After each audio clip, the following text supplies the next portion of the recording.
Hi there. This is the sixth episode of the Brain Power Seminar. In this series, we're looking at principles of how to improve your brain power. We've looked at 10 times wiser, the real mind, what causes a muddled mind. We looked at the power crisis in the brain and also the power supply to the brain. In this episode, we're going to look at shaping your thoughts. Now, just to recap a little bit of what we've done, I need to remind you where I come from. On 26 November 1997, I was diagnosed with cancer. I was only 34 years old when I contracted this disease, and I only had 6 months to live. By God's intervention and a change of lifestyle, God has given me a second chance, and I'm grateful to be able to share these principles with you. Really changing my lifestyle has helped me to expand my brain capacity in the same process. What a wonderful God we have. Now, in summary, I want to take you back to the previous episode, how to empower your brain to have that constant, slow release energy level that you need right throughout the day. And number one that we found is that you need to eat an adequate breakfast. When we talk about an adequate breakfast, we say have a whole grain porridge. You could have some whole grain bread. Look at this beautiful bread baked baked in the oven, and you can do this at home. You could have some good fruit. Look at this beautiful apple. This is really the things that we need on a daily basis. And if you have an adequate breakfast, your blood sugar levels would stay stable right throughout the day. We also found that you should not eat between meals. This is a very important principle. Only eating at meal times.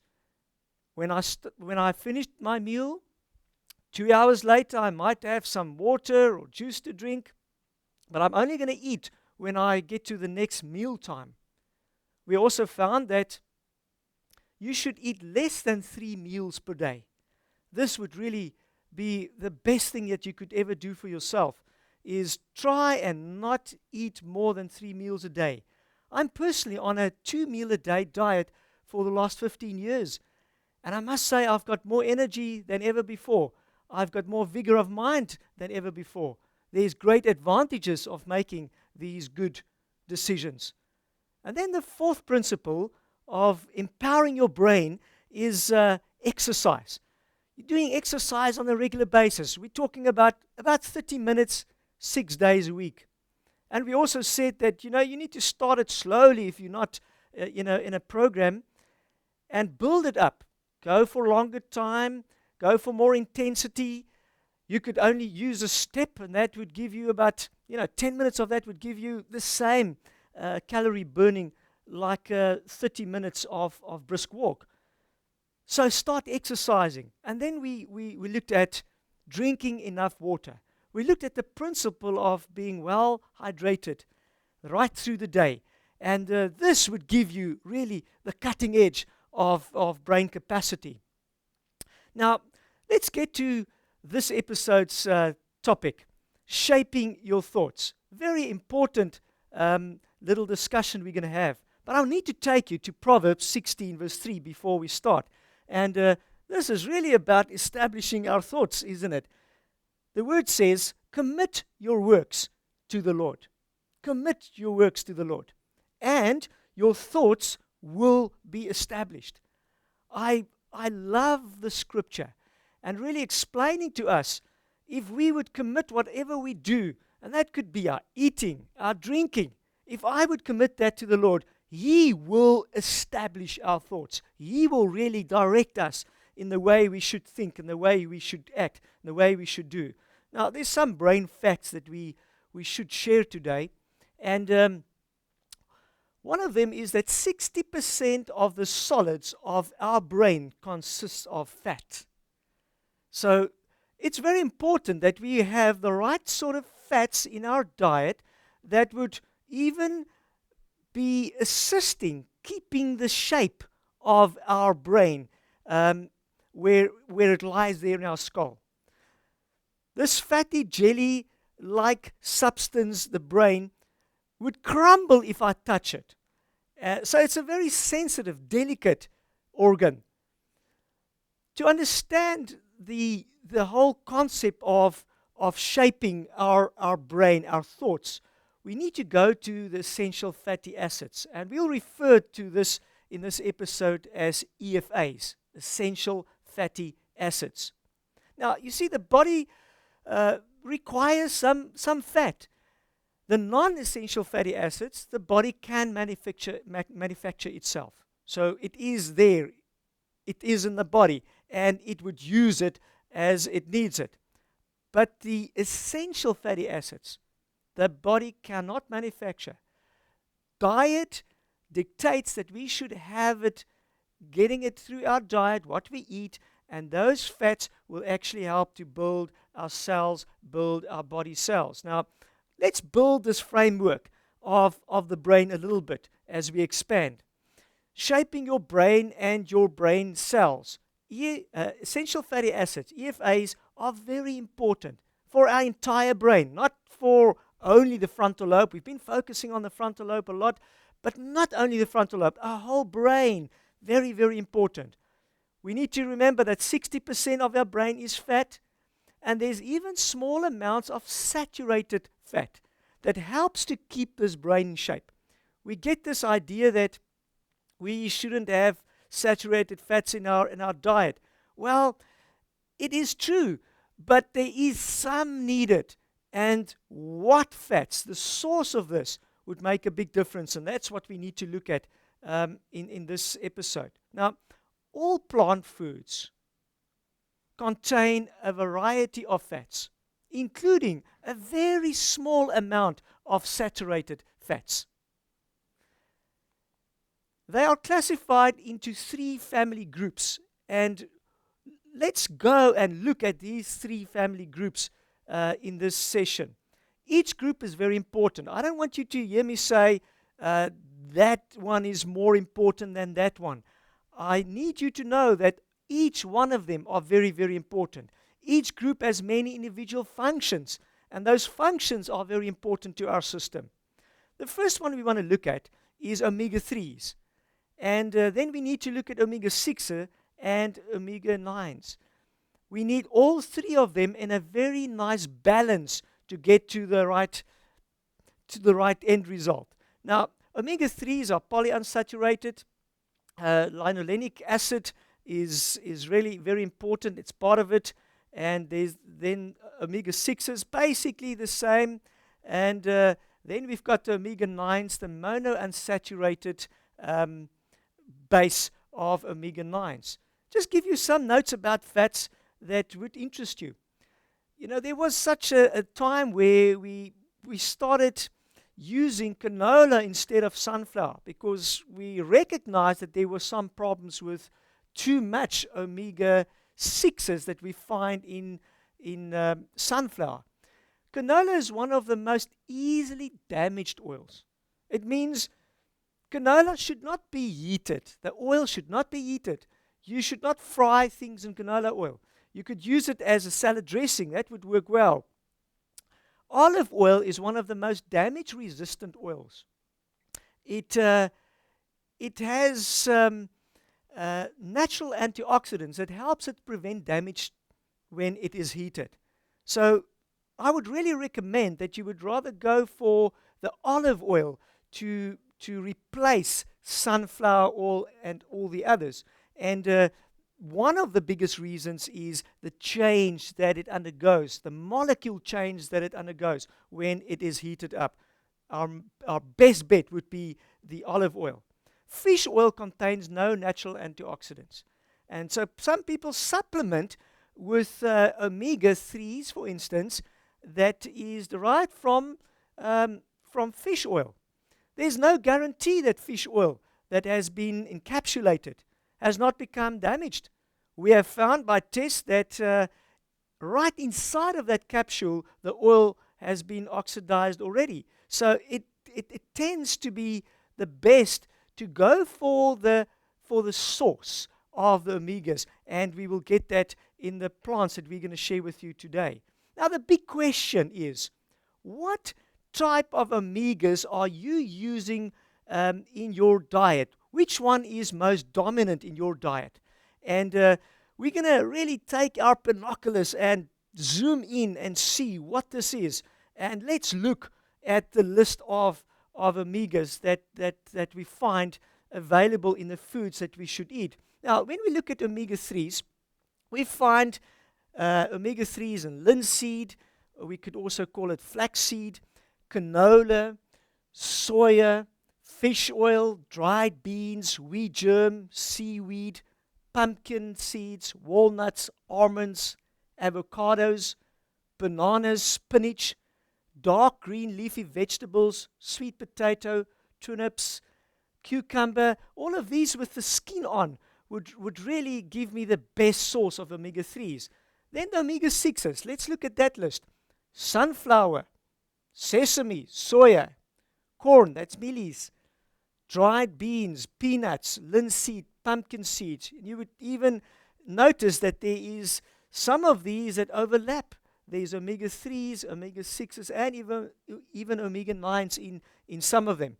Let's look at omega-9. And the list says that it's olives, almonds, avocado, pumpkin seeds, sesame, canola, macadamia nuts. Those are high in omega-9s. Now, each one of these family groups goes through little changes inside of the cell. And we're going to use this step diagram to really explain this. The omega-3s, high in linolenic acid, and that changes into EPA. Very important change. And there's a function in each one of these changes in the cell. And that changes again to DHA and EPA. And the DHA and the EPA changes in the cell to PGE3. And it has an anti-inflammatory action right there on the cell. Now, very important, each change is functional. We need each one of these, very, very important. But what we sometimes forget is the changes, the cascades, will only take place in the correct way if we have a good, wholesome, nutritional content of meals. If we're going to have nutritional famine by not having the right nutritional values, these cascades cannot take place. The final step in the cell has a profound effect on that cell.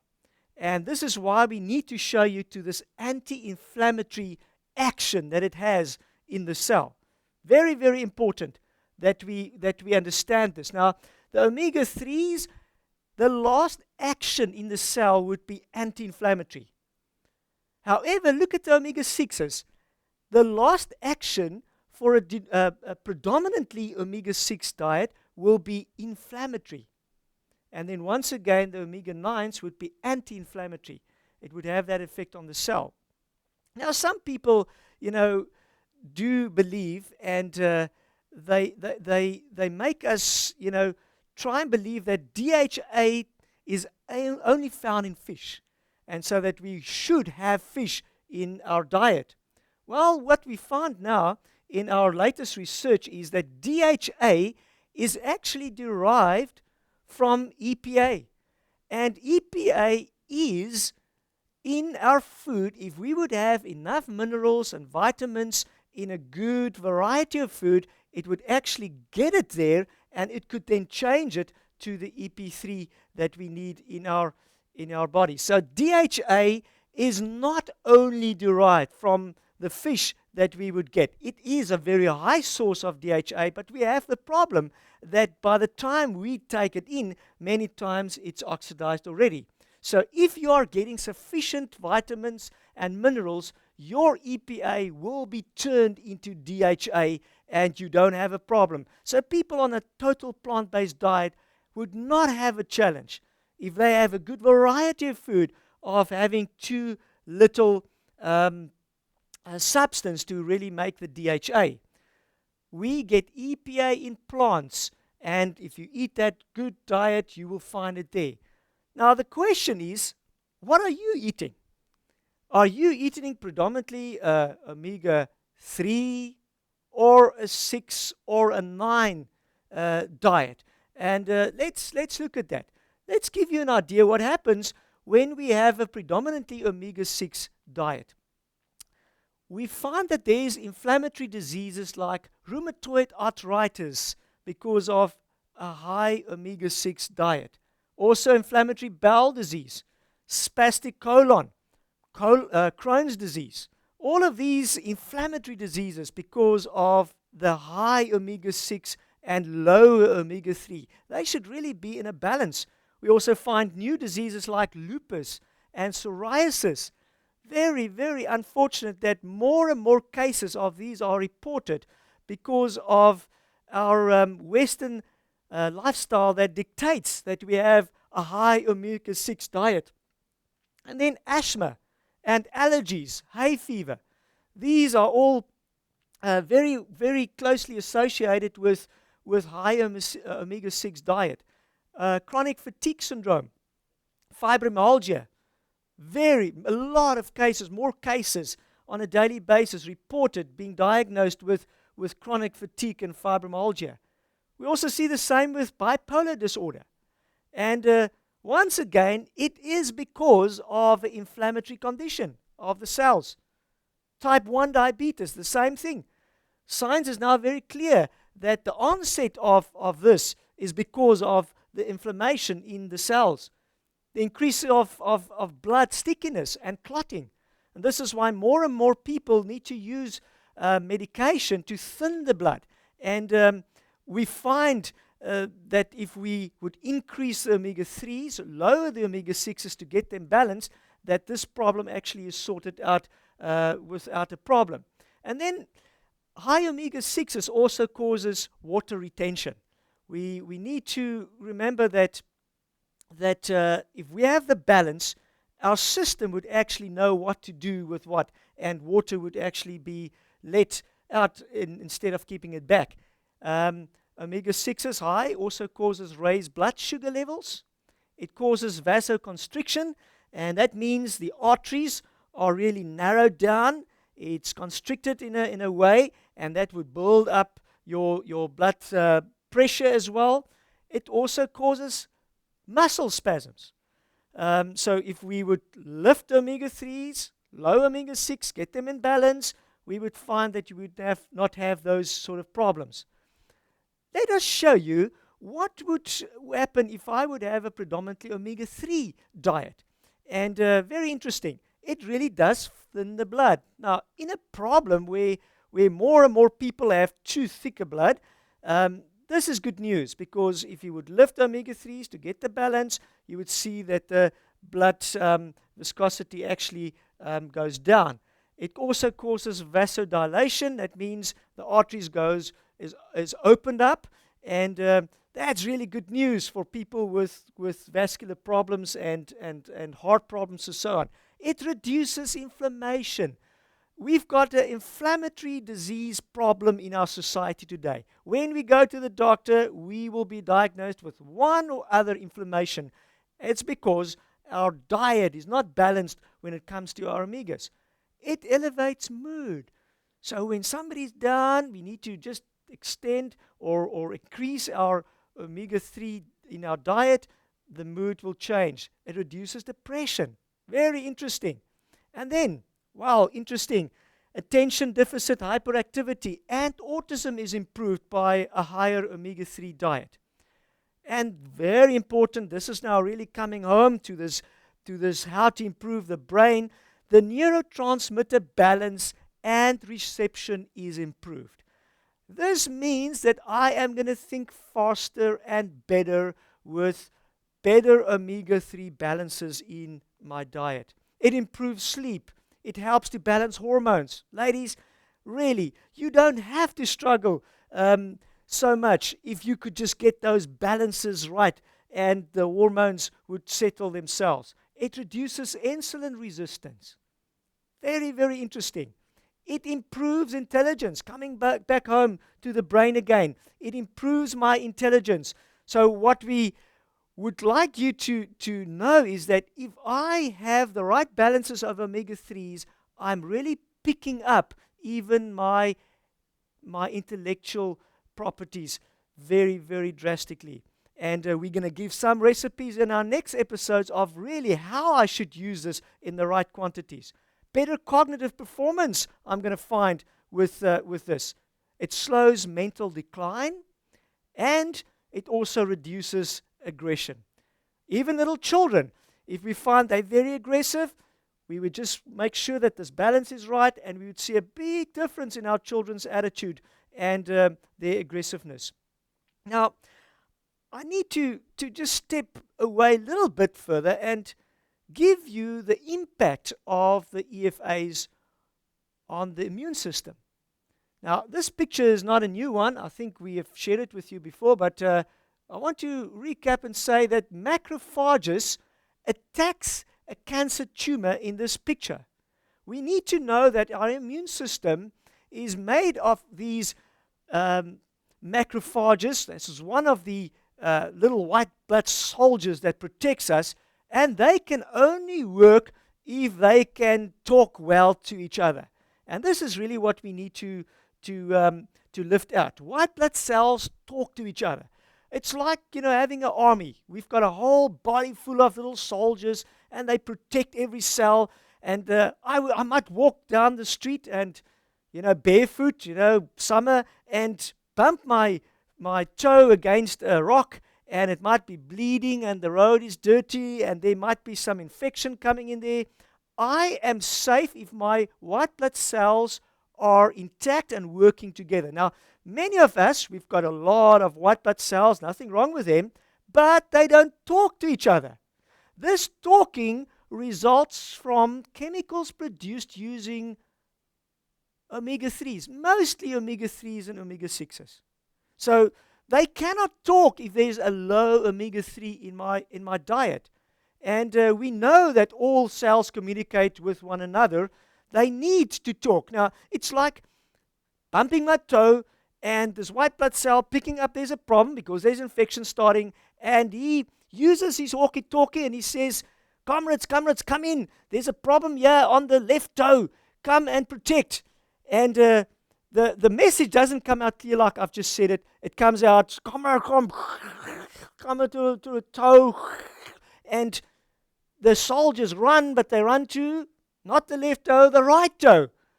This whole process of getting this cells protected and my body protected is going to be prolonged by this communication not working well. This is a picture of a single neutrophil engulfing an anthrax bacteria. Very important for our immunity that omegas really work well. Now, low omega-3s but high omega-6s is going to cause my blood cells, white blood cells, there's enough of them, but that they might not be able to communicate well. It's like the walkie-talkie's battery that is flat. Or they may pass on a message, and it's the wrong message, saying go to the right toe instead of the left toe, or the left toe instead of the right toe. And it's no wonder that our bodies are really imploding on us. Every day we hear more and more cases of people that are diagnosed with some or other inflammatory disease, and it's because we have this Western lifestyle where we don't get the balances that we need. Now, this is really the background to the omega-3, 6, and 9s, the essential fatty acids. When we go to our next episode, we're going to look at this good cop, bad cop situation. Because, you might have heard, all right, the bad one here is omega-6s, and the good one here is omega-3s. The fact is, we need both of them. Both of them are actually good cops, but the one can tend to be a little bit bad, but we need that balance at the end of the day. And so we're going to look in our next episode at, what can we do to change it. So what recipes can we use? What sort of things can we use to change this so that we could have more and better brain power? But we're also going to look at how we can determine if I have a shortage or not. So we're going to really focus and zone in on that with our next session. I need to end off with a beautiful verse that I really take to heart. And it's found in 3 John 1 verse 2. And I want you to read this with me. This is like a prayer to me as a Christian. Beloved, in regard to all things, I pray that you will prosper and that you will be in physical health, even as your soul prosper. I don't know what you see in this verse, but when I looked at it the first time, and it took me a second time and a third time, and I really honed in on it, I saw something very interesting. God is not only interested in my soul's prosperity, but He's also interested in my physical health. You see, little decisions that I can make on a daily basis will determine or give me the outcome if I am going to be physically healthy as my soul prospereth. Now, let's take the challenge today and make that decision in our own lives to say, I want to not only prosper in soul, but I want to prosper in health. As you make these decisions, may God bless you, and may it expand your thoughts and your brain capacity to such an extent that you would glorify God's name more than ever before. Until next episode, may you be blessed. We see you again.